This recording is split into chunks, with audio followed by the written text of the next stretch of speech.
दोस्तों मूवी की स्टार्टिंग में हम किम्बरले नाम की एक लड़की को देखते हैं जो कि कार से अपने रियलिटी शो की शूटिंग में जा रही होती है। उस जंगल में बीच से गुजरने वाली रोड के काफी दूर तक आने के बाद उसे दो रास्ते दिखाई देते हैं। वहाँ पर वो गाड़ी रोकती है और अपने बॉस से पूछती है कि किस रास्ते जाना है और तभी वो रॉन्ग टर्न गाड़ी मोड़ लेती है और फिर कुछ दूर पर जाने के बाद उसके फोन से नेटवर्क चले जाते हैं। वो अपने मोबाइल को देख ही रही होती है कि तभी अचानक कोई इंसान उसकी गाड़ी से बहुत जोर से टकराता है और बहुत दूर जाकर गिरता है। किम्बरले कार से उतरकर चेक करती है कहीं वो आदमी मरा तो नहीं है, लेकिन उसकी सांसें चल रही होती हैं और फिर तभी किम्बरले उसके मुंह में उंगलियां डालकर उसका गला साफ कर ही रही होती है कि तभी वो भयानक आदमी उसके ऊपर अटैक कर देता है और उसके होंठ को पूरी तरह से काट लेता है और वह चिल्लाने लगती है और इधर उधर भागने लगती है कि तभी एक दूसरा इंसान आता है। वह उसके बॉडी को दो टुकड़ों में काट के अलग कर देता है। इसके बाद दोनों उसके एक एक टुकड़े को उठाकर वहां से चले जाते हैं। इसके बाद सीन शिफ्ट होता है और हमें कुछ लोगों को दिखाया जाता है। यहाँ पर सभी लोग एक रियलिटी शो जिसका नाम एपोकोलिप्स है उसकी शूटिंग के लिए आए हुए होते हैं। यहाँ पर एक रिटायर कर्नल जिसका नाम डेल मर्फी है इस शो को होस्ट कर रहा है। उसके साथ में माइकल है जो इस शो का डायरेक्टर है और मारा इस शो की प्रोड्यूसर है। किम्बरले इसी शो की कंटेस्टेंट थी, लेकिन जब वो नहीं आ पाती है तो उसकी जगह मारा को इस शो में पार्टिसिपेट करना पड़ता है। ये लोग यहाँ पर एपोकलिप्स एक रियलिटी शो के जरिए एक गेम खिला रहे होते हैं जिसमें जीतने के बाद विनर को काफी भारी अमाउंट दिया जाएगा। वो एक रैंडम कार्ड के जरिए टीम को डिसाइड करते हैं और इसके बाद सभी के फोन्स को एक बॉक्स में जमा कर लिया जाता है। इस जंगल में कई जगह कैमरे सेट किए गए होते हैं और कंटेस्टेंट को भी कैमरा दिया जाता है जिससे उनकी सारी एक्टिविटी को देखा जा सके। अब गेम शुरू होता है और इन सभी लोगों को पहला टास्क दिया जाता है। पहला टास्क जंगल में खाना ढूंढ कर लाना होता है और इसके बाद सभी लोग जंगल में खाना ढूंढने के लिए चले जाते हैं। और उधर दूसरी साइड हम देखते हैं आर्मी वैन में लगे हुए मॉनिटर में जिसमें नील टॉयलेट कर रहा होता है कि तभी उसके पीछे से थ्री फिंगर आता है और उसे मार डालता है। दूसरी तरफ हम देखते हैं कि डेल जंगल में लगे हुए कैमरों को सेट करके वहां से निकल ही रहा होता है और तभी वो जैसे अपनी गाड़ी में बैठने की कोशिश करता है उसकी गाड़ी को भी किसी ने तीर मारकर पंचर कर दिया होता है और इसके बाद उसके ऊपर भी हमला होना शुरू हो जाता है। और फिर वो अपने बचाव में थ्री फिंगर के ऊपर चाकू फेंक कर मारता है, लेकिन चाकू का उस पर कोई असर नहीं होता है। तभी पीछे से उस पर कोई हमला कर देता है और वो बेहोश हो जाता है। सभी लोग अपने टास्क को पूरा करने की कोशिश में लगे होते हैं। एम्बर और जोन्सी जंगल के बीचों बीच पहुंच जाते हैं और तभी जोन्सी को बारबेक्यू की कहीं से खुशबू आने लगती है। वह जब स्मेल की ओर जाता है तो देखता है कि किसी ने मीट को आग में रोस्ट करने के लिए रखा होता है, लेकिन यहाँ पर बनाने वाला कोई दिखाई नहीं देता है। इसके बाद खाने वाले टास्क को पूरा करने के लिए वो लोग इस मीट को लेकर वापस चले जाते हैं। और दूसरी तरफ हम देखते हैं कि थ्री फिंगर ने डेल को उल्टा लटका दिया है और इसके बाद वो अपनी नाइफ की धार को शार्प कर रहा होता है जिसे देखकर ये लग रहा था कि वह डेल को मार डालेगा। दूसरी तरफ नीना और मारा जंगल में घूमते हुए एक घर के पास पहुंचते हैं। वह फोन कॉल करने के लिए घर के अंदर चले जाते हैं। इस घर के अंदर काफी अजीब सी स्मेल आ रही होती है। इन्हें यहाँ कोई फोन नहीं मिलता है और तभी अचानक किसी के चीखने की आवाज आती है और तभी नीना और मारा दरवाजे से झांक कर देखती हैं। तभी इन्हें माँ और बेटी दिखाई देती हैं जो कि थ्री फिंगर की तरह ही म्यूटेंट होती हैं। माँ यहाँ पर प्रेग्नेंट होती है जो कि बच्चे को जन्म देने वाली होती है और तभी उनका बच्चा यहाँ पर हो जाता है और उनका बच्चा भी म्यूटेंट होता है जो कि दिखने में बहुत ही खतरनाक लग रहा होता है। इतने में सिस्टर की नजर उन दोनों लड़कियों पर पड़ जाती है और तभी वो लोग दरवाजे को लॉक करके वहाँ से भागने लगती हैं। वो दोनों निकलकर वहाँ से भागी रही होती हैं कि तभी कोई मारा को कुल्हाड़ी फेंक कर मार डालता है। नीना को मारने के लिए एक पा नाम का म्यूटेंट उसके पीछे उसको ढूंढ रहा होता है और तभी नीना एक पेड़ के तने के पीछे जाकर छुप जाती है। उनमें से एक म्यूटेंट मारा की बॉडी को कार में बांध कर लाया होता है और जब नीना उससे वहाँ पर नहीं मिलती है तो पा उस गाड़ी में बैठकर वहाँ से चला जाता है। और दूसरी तरफ एलिना और माइकल आपस में इंटीमेट हो रहे होते हैं और उनको इंटीमेट होते हुए थ्री फिंगर दूर से देख रहा होता है। और जब माइकल दूसरी तरफ चला जाता है तो वहाँ पर एलिना अकेली पड़ जाती है और तभी सिस्टर और थ्री फिंगर वहाँ पर आ जाते हैं और एलिना को बहुत दर्दनाक मौत मार देते हैं। दूसरी तरफ जहाँ पर डेल को बांधा गया था वहीं पर वो म्यूटेंट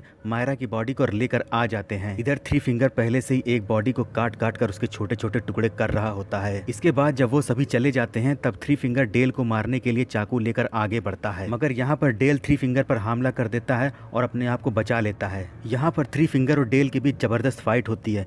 इसके बाद डेल थ्री फिंगर को गोली मारकर उड़ा देता है। दूसरी तरफ माइकल आर्मी वैन में जाकर सारी लाइव फुटेज को चेक कर रहा होता है। तभी वहाँ पर एक दरिंदा आ जाता है और माइकल पर अटैक कर देता है और उस गाड़ी को लेकर वहाँ से चला जाता है। और दूसरी तरफ जॉन्सी और एम्बर जंगल से जो मांस का टुकड़ा भुना हुआ लेकर आए थे वो जैक के साथ मिलकर उसे खा रहे थे, लेकिन इसी दौरान नीना यहाँ पर हांफते हुए आती है और तभी जैक उसे उठाकर उससे पूछता है कि क्या हुआ है। और तभी नीना उन्हें बताती है कि यहाँ पर कुछ खतरनाक लोग हैं जो सभी लोगों को मार रहे हैं और मायरा को भी उन्होंने मार दिया है। लेकिन जॉन्सी उन पर विश्वास नहीं करता है क्योंकि उसे ऐसा लगता है कि ये भी शायद गेम का पार्ट है। तभी नीना की नज़र मांस पे बने हुए टैटू पर पड़ती है और वो सबसे बताती है कि ये टैटू तो किम्बरले के बना हुआ था। और फिर सभी लोग समझ जाते हैं कि वे किम्बरले का मीट खा रहे थे और तभी जॉन्सी को उल्टी आ जाती है और इसके बाद सभी लोग वहाँ से भाग जाते हैं। और दूसरी तरफ डेल एक घर के पास पहुँचता है। इस घर का ओनर जो था इसे आपने पहले पार्ट में देखा होगा। ये आदमी डेल से कहता है कि मैं उन म्यूटेंट जैसा नहीं हूँ। इसके बाद डेल अपने घावों को सिलता है। उस आदमी से डेल को पता चलता है कि कई साल पहले केमिकल रिएक्शन की वजह से ये सारे आदमी यहाँ पर म्यूटेंट बन गए थे। और तभी थोड़ी देर बाद वो आदमी डेल पर अचानक हमला कर देता है क्योंकि थ्री फिंगर उसी का ही बेटा था जिसे डेल ने मार दिया था। और तभी लड़ते लड़ते डेल उस आदमी के पीछे डायनामाइट लगा देता है और तभी अचानक धमाके से उसकी पूरी बॉडी उड़ जाती है। और दूसरी तरफ चारों दोस्त एक तरफ से जंगल से निकल रहे होते हैं। तभी वो देखते हैं कि एक म्यूटेंट एलिना के साथ इंटीमेट हो रहा होता है। तभी जैक उसे बचाने के लिए आगे बढ़ता है। तभी पता चलता है कि वो एलिना नहीं है, वो भी एक म्यूटेंट है जिसने एलिना के बालों को सर पे लगाया हुआ होता है। अब ये दरिंदे उन सभी पर हमला करना शुरू कर देते हैं। नीना के भागते समय वो एक गड्ढे में जाकर गिर जाती है और तभी जैक उसे बचाने आ जाता है, लेकिन उसे ऊपर निकालते समय जैक का कंधा डिसलोकेट हो जाता है और उसे काफी दर्द होता है। दूसरी तरफ एम्बर और जोन्सी साथ में बचकर भाग रहे होते हैं। तभी जोन्सी एक ट्रैप में फंस जाता है और तभी एम्बर उसे बचाने की कोशिश करती है, लेकिन वो भी उस ट्रैप में फंस जाती है। और तभी वहाँ पर दोनों म्यूटेंट पा और उसका बेटा आ जाता है।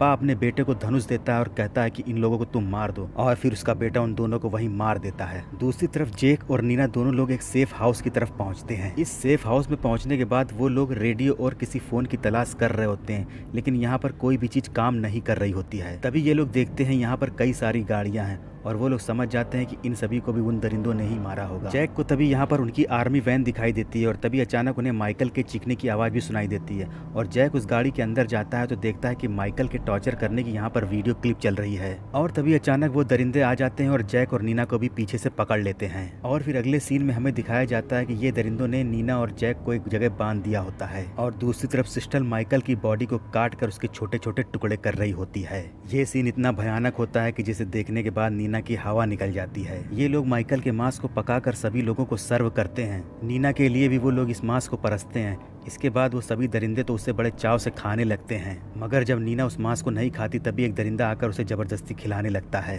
दूसरी तरफ हम देखते हैं कि डेल इन्हें बचाने के लिए वहाँ पर आ गया होता है। इन दरिंदों को डेल के आने का पता चल जाता है और तभी वो लोग डेल को ढूंढने के लिए वहाँ पर निकल जाते हैं। और तभी जब वो लोग उन्हें ढूंढ रहे होते हैं तभी डेल एक दरिंदे को मार देता है और फिर जिस तरफ ये लोग बंधे होते हैं डेल वहाँ पर आके उनको बचा लेता है। लेकिन इसी बीच डेल के ऊपर कोई दरिंदा तीर से हमला कर देता है और वो घायल हो जाता है और तभी डेल नीना और जैक को वहाँ से भगा देता है और डेल की यही मौत हो जाती है। लेकिन जैक उन दरिंदों को मारे बिना वहाँ से नहीं जाने वाला और फिर वो दोनों उन दरिंदों को उस कटर में फेंक देते हैं और उन दरिंदों की बहुत दर्दनाक मौत हो जाती है। और लास्ट में यहाँ पर जैक और नीना दोनों लोग सर्वाइवल बच जाते हैं। फिर इसके बाद हमें पोस्ट क्रेडिट सीन में दिखाया जाता है कि थ्री फिंगर मरा नहीं होता है, वो अपने डिफॉर्म हुए बच्चे को कटी हुई उंगली खिला रहा होता है और यहीं पर मूवी खत्म हो जाती है। तो दोस्तों इस मूवी का एक्सप्लेनेशन आपको कैसा लगा हमें कमेंट में जरूर बताएं और इस चैनल को लाइक शेयर सब्सक्राइब जरूर करें। फिर मिलेंगे एक एक्सप्लेनेशन मूवी में।